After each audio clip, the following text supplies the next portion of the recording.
Marvin was a young man that we got on late. Well, we got in here late, but we found out about him. Rhett found out about him through a friend of his, and knew that he was committed to UCF, and then he decided to back out of that commitment, and we got in a hunt with him, and we just tried to recruit him as hard as we could for the time frame that we had, and he was he's a great kid. He doesn't say a whole lot, and when you sit and talk to him, he's looking you right in the eye, and he's listening, and he's digesting every word that you're saying.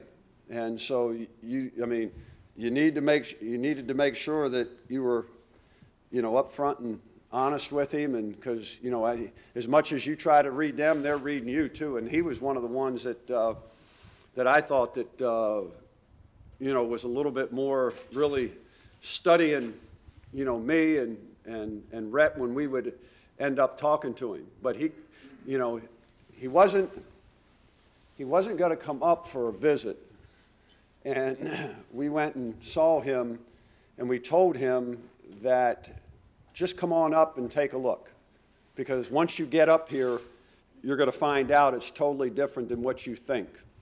And so he came in last weekend, and when I sat down with him Sunday morning, his dad came along with him.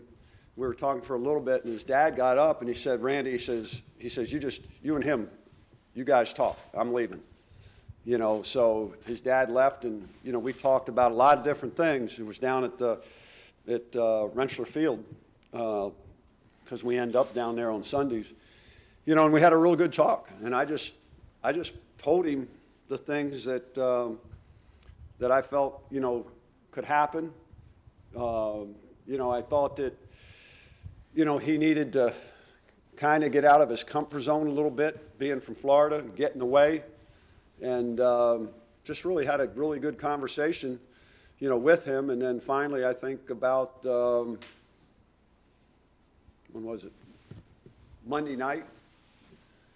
He told me on the phone when I called him that he was going to come here, but I told him that I wouldn't tell anybody, about it until he was ready to, make the final decision and everything else.